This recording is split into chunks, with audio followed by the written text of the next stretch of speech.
اب چونکہ ان کی اولاد خاندان الگ ہو گیا، انہوں نے ایک الگ اپنی بستی میں ریاست قائم کر لی. یہ بڑی اہم بات بھی ہے.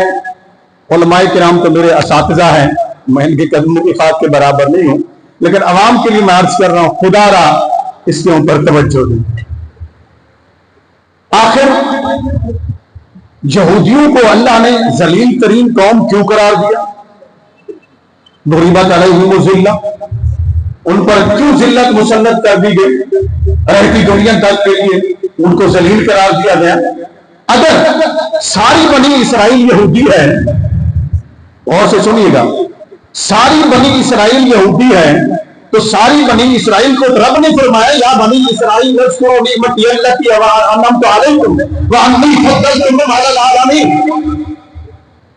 بنی اسرائیل کو تو رب نے عالمین پر فضیلت دی ہے نا، ان کو تو مقام دیا ہے نا، ان کو تو مرتبہ دیا ہے. اس کا مطلب یہ ہے کہ یہودی وہ نہیں ہے جو ساری بنی اسرائیل کو کہا گیا. ساری بنی اسرائیل کو اس میں شمار نہیں کیا جا سکتا جن کو اللہ نے ذلیل کہا، جن پر اللہ نے ذلت مسلط کر دی. یہ چھوٹا سا گروہ تھا، چھوٹا سا گروہ تھا جو پوری یعقوب علیہ السلام کی اولاد سے کٹ کر الگ ہو گیا. اس نے اپنا ایک الگ قانون بنا دیا. یہ سرکش ہو گئے، یہ باغی ہو گئے، اپنے آباء و اجداد کے راستے کے بھی باغی ہوئے، اللہ کے قوانین کے بھی باغی ہوئے، اللہ کے نبیوں سے بھی بغاوت کی. یہاں تک کہ یہ اتنے سرکش ہو گئے کہ انہوں نے نبیوں کو بغیر کسی وجہ کے قتل کرنا شروع کر دیا. نبیوں کو، اللہ کے نبیوں کو، انبیاء کرام علیہ السلام کو قتل کرنا شروع کر دیا. انہوں نے اپنے لیے شراب کو جائز قرار دے دیا، زنا کو جائز قرار دے دیا، ظلم اور جبر کو جائز قرار دے دیا، رشوت جائز قرار دے دی، کسی کا حق مار لینا اپنا حق سمجھا. جب یہ سب کچھ سمجھا تو رب نے فرمایا یہ وہ قوم ہے جس سے پر میں نے قیامت تک کے لیے ذلت مسلط کر دیا. اب غور سے سنو میری بات کو، صرف یہودی سے نفرت نہیں. اگر کوئی یہودیوں والی خصلت اپنے اندر ڈال لیتا ہے،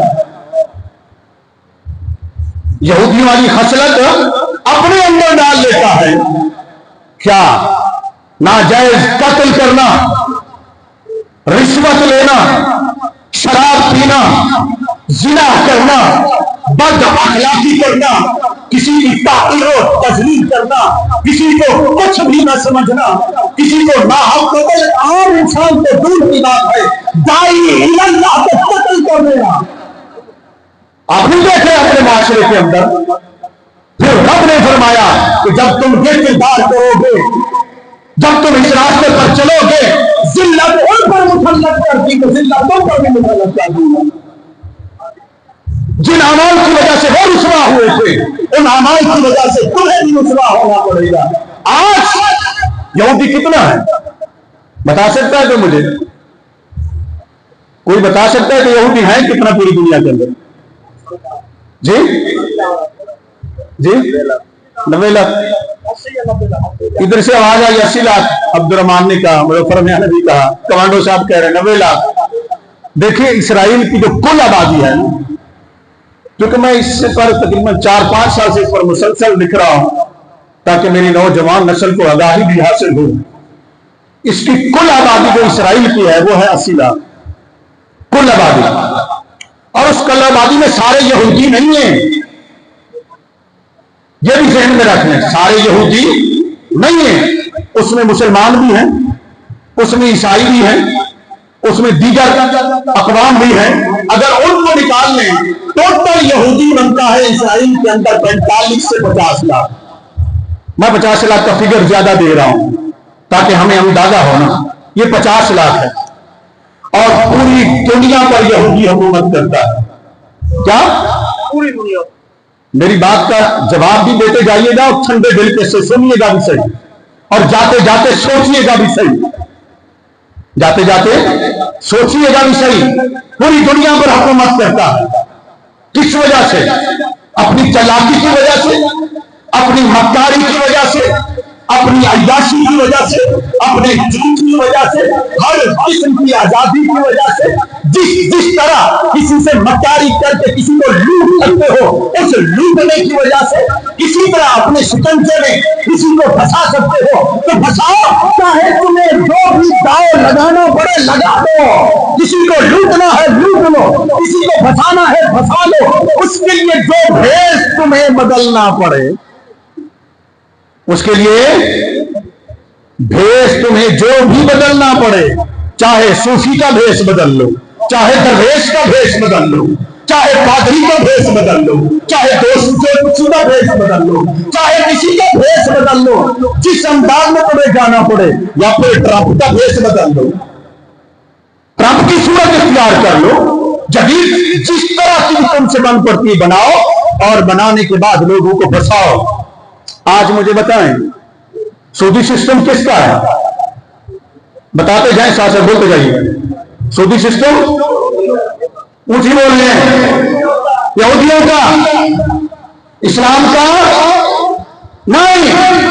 رشوت کا سسٹم کس کا ہے؟ اونچی بول رہے ہیں، یہودیوں کا، اسلام کا نہیں۔ بھائی بھائی کا حق مار لے، غصب کر لے، یہ سسٹم کس کا ہے؟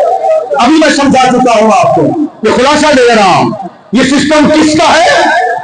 بیٹا باپ کو قتل کر دے، یہ نظریہ کس کا ہے؟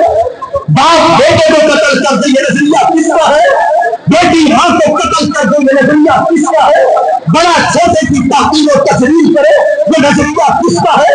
چھوٹا بڑے کی عزت نہ کرے، یہ نظریہ کس کا ہے؟ یہودی کے نظریے ہیں، سارے نظریے ہم نے اپنا لیے،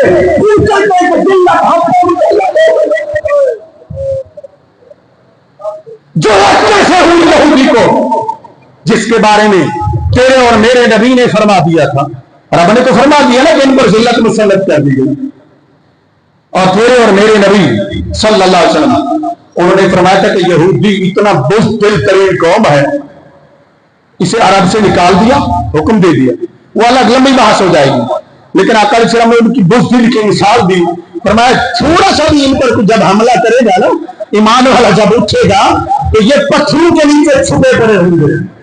یہ اتنے بزدل قوم ہے یہودی، یہودی بہادر قوم نہیں ہے۔ اور پھر میں ایک جگہ گیا، جب اسی موضوع پر میرے سے پہلے ایک علامہ صاحب نے خطاب فرمایا، ایک نوجوان کھڑا ہو گیا، مجھ نے سوال کیا، اس نے کہا جی قرآن کہتا ہے یہودی ذلیل ترین قوم ہے، ان پر ذلت مسلط کر دی گئی، یہ کبھی غالب نہیں آ سکیں گے، تو آج غلبہ ان کا ہے، آج تو بڑے وہ وقار سے رہتے ہیں، آج تو بڑے وقار سے رہتے ہیں۔ تو میں بھی بیٹھا ہوا تھا، لیکن علامہ صاحب کو یہ نہیں پتا تھا بعد میں انہوں نے بیان کرنا ہے، ٹھیک ہے نا جی، تو بچا ہوگا چونکہ میں جاتا ہوں بڑی سادگی سے، جیسے میں آج آ گیا ہوں ایسے سارے دوستوں کے سامنے، ان سب کا میں خاتم ہوں علماء کرام کا۔ تو علامہ صاحب نے ادھر ادھر کی باتیں کرتے رہے، مگر نوجوان مطمئن نہ ہوا۔ اب اس کا جواب سن لیں، تاکہ آپ سے اگر کوئی پوچھتا ہے کہ اللہ نے ان کو ذلیل کیوں قرار دیا، انہیں ذلیل اسی قرآن کی آیت کے اندر آگے بھی ہے، اس کا جس کا مفہوم یہ ہے، اس کو اگر آپ پڑھیں تفسیر ابن کبیر کے تفسیر کے اندر پڑھیں، تفسیر قرطبی کے اندر پڑھیں، ابوبکر جساس رحمۃ اللہ علیہ کی تفسیر کے اندر پڑھیں، اور دیگر تفاسیر کے اندر اس کا خلاصہ آپ نکالتے ہیں تو جواب یہ ملتا ہے رب نے آگے کچھ فرمایا ہے۔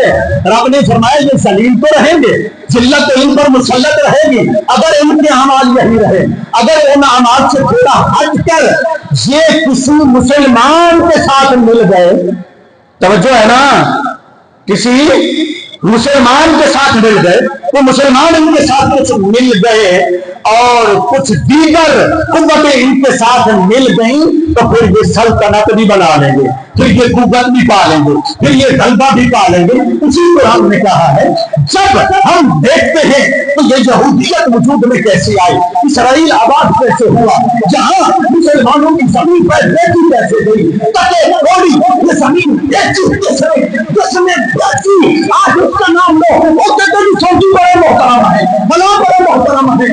ارے سنو،